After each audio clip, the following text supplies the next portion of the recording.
పవన్ కళ్యాణ్కి ఆంధ్రప్రదేశ్లో దాదాపుగా కాపు సమాజం ఆలోచన, తర్వాత వాళ్ళ టార్గెట్, వాళ్ళ డ్రీమ్ అంటే మన సమాజం నుంచి ముఖ్యమంత్రి కావాలని ఫస్ట్ చిరంజీవిని కోరుకున్నారు వాళ్ళంతా. తర్వాత చిరంజీవి గారేమో ఆ ఆశ నెరవేర్చలేకపోయారు, నీరు గార్చాడు. తర్వాత పవన్ కళ్యాణ్ ఖచ్చితంగా ముఖ్యమంత్రి అవుతారు, తర్వాత మన వాళ్ళ నాయకుడిగా ఎస్టాబ్లిష్ చేసుకున్నారు. అయితే అధికారం వచ్చిన తర్వాత పవన్ కళ్యాణ్ కాపులు ఊహించిన విధంగా, వాళ్ళు కోరుకున్న విధంగా ఉండట్లేదు అనేది ఒక విమర్శ. మీరేమంటారు? అంటే మీరు చిరంజీవి అన్నారు, చిరంజీవి కంటే ముందు కాబోయే సీఎం అని కాపునాడులో రంగా మీద నినాదాలు నడిచినాయి. వంగవీటి రంగా మీద ఈ రోజుకి వాళ్ళకి ఆ అభిమానం ఉంది. ఆ అభిమానంతో పవన్ కళ్యాణ్ వైపు చూస్తే ఆయన ఎక్కడున్నాడు? చంద్రబాబుతో తిరుగుతున్నాడు రోజు. చంద్రబాబు గారి ప్రభుత్వంలో ఈయన ఉప ముఖ్యమంత్రిగా కొనసాగుతున్నాడు. కాబట్టి అయితే ఇలా కొనసాగటం కరెక్ట్ కాదు. మీరు పవర్ షేరింగ్ అంటే 2.5 ఏళ్ళు ఆయన, 2.5 ఏళ్ళు మీరు ముఖ్యమంత్రిగా ఉండాలని అడగండి అని కాపుల నుంచి ఒక డిమాండ్ వచ్చింది ఆయన ముందుకి. కాపునాడు నుంచి ఒక డిమాండ్ వచ్చింది పవన్ కళ్యాణ్ ముందుకు. ఆయన పట్టించుకోవాలి, పక్కన పెట్టేశాడు. అందుకని చిరంజీవిని కూడా రంగాతో పోల్చి, రంగా కాలేకపోయాడు, చిరంజీవి అవుతాడు అని నమ్మిన సందర్భం ఉండింది. కానీ ఆయన తర్వాత ఎప్పుడైతే కాంగ్రెస్ పార్టీకి ఒక లెటర్ రాసుకుని నెమ్మదిగా సరెండర్ అయ్యి పార్టీని విలీనం చేశాడో దాని మీద రకరకాల స్పెక్యులేషన్స్ ఉన్నాయి. అందులో ఒక ప్రధానమైన స్పెక్యులేషన్ ఏంటంటే చిరంజీవి పార్టీ పెట్టడం కూడా స్క్రిప్టెడ్ ప్రోగ్రామ్. వైఎస్ రాజశేఖర రెడ్డి ఆ రోజున ప్రజారాజ్యం లేకపోతే మహాకూటమి అని చంద్రబాబు నాయుడు గారు అన్ని రాజకీయ పార్టీలతో కలిపి ఒక కూటమి పెట్టుకున్నాడు. ఈవెన్ టీఆర్ఎస్, అప్పటిది టీఆర్ఎస్ కూడా దానిలో ఉంది, కేసీఆర్ కూడా అందులోనే ఉన్నాడు. కాబట్టి కాంగ్రెసేతర పార్టీలన్నింటినీ కలిపి ఒక కూటమి తయారు చేసి ఎట్టి పరిస్థితుల్లోనూ వైఎస్ని ఈసారి ముఖ్యమంత్రి కానివ్వకూడదు అని అనుకున్నాడు ఆయన. నిజంగా ప్రజారాజ్యం లేకుండా ఎన్నికలు జరుగుంటే చంద్రబాబు నాయుడుకి అవకాశం ఉండుండేది అప్పుడు.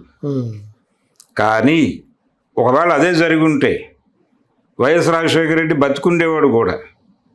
ఆయన సీఎం అవటం వలన కదా ప్రోగ్రామ్కి హెలికాప్టర్ ఎక్కింది. హెలికాప్టర్ ఎక్కుండేవాడు కాదు, ఓడిపోయి ఉంటే. అయితే ఆ ఎన్నికల్లో తెలుగుదేశం పార్టీ ఏర్పాటు చేసిన కూటమిని దెబ్బకొట్టడం కోసం వైఎస్ రాజశేఖర రెడ్డి ప్రజారాజ్యం పార్టీని చిరంజీవితో పెట్టించాడు అనే అభిప్రాయం కూడా చాలామందిలో ఉంది. ఉండి వీళ్ళందరూ కలిసి చిరంజీవిని వాడుకుని రాజశేఖర రెడ్డి సీఎం అయ్యాడు. అలాగే పవన్ కళ్యాణ్ని వాడుకుని చంద్రబాబు సీఎం అయ్యాడు. ఈ గొడవంతా ఉంది అక్కడ కాపు సమాజంలో. ఉండటం వలన ఒక అన్రెస్ట్ ఉంది వీళ్ళ పట్ల. చిరంజీవి అలా చేశాడు, ఈయన అలా చేశాడు. చిరంజీవి కాంగ్రెస్ పార్టీలో విలీనం చేయటం కూడా స్క్రిప్ట్లో భాగమే అని నమ్మేవాళ్ళు ఉన్నారు. అందుకని ఆయన ఎందుకు విలీనం చేసినా నిజానికి ఆ రోజున పవన్ కళ్యాణ్ కూడా వ్యతిరేకించాడు ఆ విలీనం చేయటాన్ని. ఇప్పుడు ఆ మాట మాట్లాడు, కానీ ఆ రోజున ఆయన సీరియస్గానే ఉన్నాడు. ఇటువంటి కండిషన్లో ప్రపంచం ఉంది. అందుకని ఆ వ్యాక్యూమ్ ఫిల్ కావట్లేదు మాకు అనేటువంటి చిరాకు ఉంది వాళ్ళకి. ఏది ఒక కాపు ముఖ్యమంత్రి కావాలి అంటే కమ్మ సామాజిక వర్గానికి ముఖ్యమంత్రి అనేటువంటి ఒక వ్యాక్యూమ్ని ఎన్టీ రామారావు గారు ఫిల్ చేశాడు, అయిపోయింది. ఆ తర్వాత చంద్రబాబు నాయుడు గారు కొనసాగాడు. కాబట్టి ఆ పరంపర నడిచింది. కానీ కాపు కమ్యూనిటీకి కూడా ఒక ముఖ్యమంత్రి కావాలి అనేటువంటి కోరిక ఉంటుంది కదా. ఆ కోరిక రంగాతో తీరలేదు. తమ కళని నెరవేరుతాడు అని చాలామంది నమ్మినటువంటి పవన్ కళ్యాణ్ ట్రావెల్ అవటం, అలాగే పవన్ కళ్యాణ్ అన్నగారు చిరంజీవి, ఆయన వైఎస్ స్క్రిప్ట్లో భాగంగా పార్టీ పెట్టాడు అని అనుమానం వచ్చేలాగా వ్యవహరించటం, అది ఒక హర్టింగ్ ఎలిమెంట్ కాపు సామాజిక వర్గానికి. ఆయన ఒక రకంగా హర్ట్ చేశాడు, ఈయన ఒక రకంగా హర్ట్ చేశాడు. కాబట్టి అది ఉంది, ఆ వ్యాక్యూమ్ ఉంది. ఎవరో ఒకళ్ళు దాన్ని ఫుల్ఫిల్ చేయాల్సినటువంటి అవసరం ఉంది. కనీసం పేరుని నాని లాంటి వాడు ముందుకు వచ్చి ఏదన్నా చేసినా ఆదరించడానికి వాళ్ళు సిద్ధంగా ఉన్నారు, భుజానికి తీసుకోవడానికి సిద్ధంగా ఉన్నారు. కాబట్టి పవన్ కళ్యాణ్ ఒకవేళ ఆ బాధ్యత నిర్వహిస్తాను అంటే ఆయన కాన్షియస్గా ఇప్పుడు నరేంద్ర మోడీ గారు చంద్రబాబు నాయుడు గారి ప్రమాణ స్వీకారం రోజు ఒక విన్యాసం చేశాడు వెళ్ళే ముందు. చిరంజీవిని పవన్ కళ్యాణ్ని పట్టుకెళ్ళి ఇద్దరు చేతులు ఎత్తి జనాలకు ఒక అభివాదం చేసి వెళ్ళిపోయాడు. అది రాబోయే ఎన్నికల్లో మేము చంద్రబాబుని పక్కన పెట్టి పవన్ కళ్యాణ్ బీజేపీ కలిసి గవర్నమెంట్ ఏర్పాటు చేస్తుంది, పవన్ కళ్యాణ్ లీడ్ చేస్తాడు అనే ఇండికేషనా అని ఒక స్పెక్యులేషన్ నడిచింది ఆ రోజుల్లో. అదే నిజం చేసి మీరు ఆయన ఎలాగూ లొకేషన్ ప్రతిపాదిస్తాడు, దాన్ని యాక్సెప్ట్ చేయకండి, పవన్ కళ్యాణ్ సీఎంగా మేము ప్రభుత్వాన్ని ఫామ్ చేస్తున్నాం, తెలుగుదేశం పార్టీ ఉన్నా పర్లేదు వెళ్ళిపోయినా పర్లేదు అన్నట్టుగా మీరు ఒక మాట చెప్పండి అని ఆయన నరేంద్ర మోడీతోనూ అమిత్ షాతోనూ మాట్లాడితే కన్విన్స్ అయిపోరా అనే అభిప్రాయం కూడా కాపు యువతలో ఉంది కొంతమంది. అంతే కదా, ఎందుకంటే ఇప్పుడు పవన్ కళ్యాణ్ ఏది చెప్పినా మోడీ అమిత్ షా వింటున్నారు, తర్వాత చాలా దగ్గరగా ఇది ఉంటున్నారు. ఈ అభిమానులకు ఏముంటుంది, మా నాయకుడు ఇది అడిగితే వారిద్దరు ఖచ్చితంగా చేస్తారు కదా అనే అభిప్రాయం కూడా ఉంటుంది. కానీ వాళ్ళు వినాల్సిన అవసరమేం లేదు, వాళ్ళు రూల్ చేస్తున్నాం అనుకుంటున్నారు. ఏపీ రాజకీయాలను మనమే రూల్ చేస్తున్నాం అనే అభిప్రాయంలో బీజేపీ ఉంది. కాబట్టి పవన్ కళ్యాణ్ చెప్పిన అభిప్రాయం ఒకవేళ ఈయన చెబితే ధైర్యం చేసి చెప్తాడు అని నేను అనుకోవడం లేదు. చెబితే ఒకవేళ కన్విన్స్ అయితే ఛాన్స్ ఉంటుంది తప్ప, లేకపోతే మళ్ళీ లోకేషే సీఎం అవుతాడు, ఆయన్ని భరించి ఆయన దగ్గర మళ్ళీ డెప్యూటీ సీఎంగా ఈయన కొనసాగాల్సిన పరిస్థితి వస్తుంది. అప్పుడు ఇంకా హర్ట్ అవుతాయి మనోభావాలు. కాబట్టి మనోభావాలు హర్ట్ అవటం అనేది ఇంతకు ముందు చేశారు కొణిదెల సోదరులు, ఇప్పుడు మరొకసారి చేస్తారు. అందుకని దాని నుంచి బయటకు వచ్చి ఆల్టర్నేటివ్ ఏమిటి అనేది ఆలోచించి ఆ సామాజిక వర్గానికి ఒక ముఖ్యమంత్రి ఉండాలి అనేటువంటి కోరిక తీర్చటం వైపు నడిస్తే బాగుంటుంది అనేది చాలామంది అభిప్రాయం.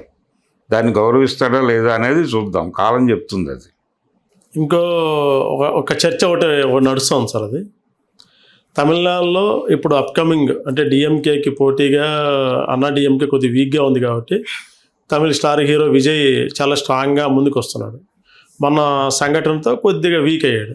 ఈ నేపథ్యంలోనే విజయ్తో పవన్ కళ్యాణ్ మాట్లాడాడని, ఒంటరిగా ఉండి సాధించేది ఏముండదు, కొద్ది రోజులు ఓపిక నట్టి బీజేపీ కూటమిలో కలిస్తే భవిష్యత్తు బాగుంటుంది అన్న విధానం. అంటే మోడీ అమిత్ షా ఏదైతే ప్లానింగ్ ఉంది తమిళనాడులో, దక్షిణాదిలో మళ్ళీ తమిళనాడు కొట్టాలి, అధికారంలోకి రావాలనే కాన్సెప్ట్ ఏదైతే ఉందో దానికోసమని పవన్ కళ్యాణ్ విజయ్తో మంత్రాలు చేశాడని ఒకటి ఇది ఉన్నది.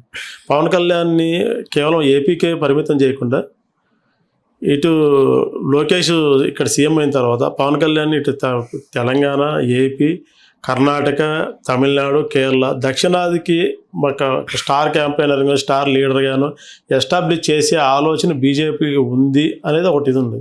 ఆ లెక్క అదే నిజమైతే ఒకవేళ బీజేపీ కోరినట్టు బీజేపీ టార్గెట్ పెట్టినట్లు తమిళనాడులో విన్ అయితే అప్పుడు ఆటోమేటిక్గా పవన్ కళ్యాణ్ రేంజ్ వెళ్ళి పవన్ కళ్యాణ్ సెంట్రల్కి తీసుకెళ్లే ఆలోచన కూడా ఉంటుంది. అంటే ఇవన్నీ స్పెక్యులేషన్సేనండి. విజయ్తో పవన్ కళ్యాణ్ మాట్లాడి బీజేపీకి అనుకూలంగా ఉండు అని చెబితే పని అయిపోతుందా అనేది ప్రశ్న. నా ఉద్దేశం ఏంటంటే ఆల్రెడీ విజయ్తో ఒక మ్యాచ్ ఫిక్సింగ్ జరిగిపోయింది. ఏంటి, బీజేపీకి విజయ్కే? బీజేపీ విజయ్ని గైడ్ చేస్తోంది అనేది వాస్తవం. అయితే ఆయన్ని ఇన్సైడర్గా వాళ్ళు చూడాలనుకోవడం లేదు, అవుట్ సైడర్గానే చూడాలనుకుంటున్నారు. బీజేపీ వ్యూహం ఏంటంటే డిఎంకేని దెబ్బ కొట్టడం కోసం తను లీడ్ తీసుకుంటే ఇబ్బంది కలుగుతుంది. ఎందుకంటే తమిళనాడు ప్రజల మనోభావాలు ముఖ్యం. వాళ్ళు ద్రవిడ ఫీలింగ్తో ఉంటారు కూడా. కాబట్టి దాన్ని డిస్టర్బ్ చేయకూడదు. ఆ ఏరియాలో వాళ్ళకి అప్పీలింగ్గా కనిపించేవాడు విజయ్. అందుకని ఒక ద్రవిడ ఫేస్ ఉండాలి అక్కడ. ఆ ద్రవిడ ఫేస్ కోసం విజయ్ని రంగంలోకి దింపారు. ఆయన డిఎంకే వర్సెస్ విజయ్ పార్టీ నడుస్తుంది. ఈ పక్కన బీజేపీ నిలబడుతుంది. బీజేపీ ఏడీఎంకే కూటమితో కలిసి నిలబడవచ్చు. అవును, ఆల్రెడీ కూటమిని అనౌన్స్ చేశారు వాళ్ళు. అనౌన్స్ చేశారు కాబట్టి అవును డిఎంకే చీలిన ముక్కలతో కలిసినటువంటి బీజేపీ ఒకవైపు అవును ఓట్లు చీల్చేసే ప్రోగ్రాంలో అది ఉంటుంది. అవును ఇలా కార్యక్రమం ఒకటి నడుస్తుంది. నడిచి ఫైనల్గా డిఎంకేని దెబ్బ కొట్టేసిన తర్వాత అప్పుడు కావాలంటే ఎన్నికల తర్వాత పొత్తు ఉంటుంది. ఎన్నికలకు ముందు పొత్తు పెట్టుకోవడం అనే పని ఎట్టి పరిస్థితుల్లోనూ బీజేపీ చేయదు. ఓకే ఓకే ఎందుకంటే అక్కడ ద్రవిడ ఫేస్ అవసరం వాళ్ళకి.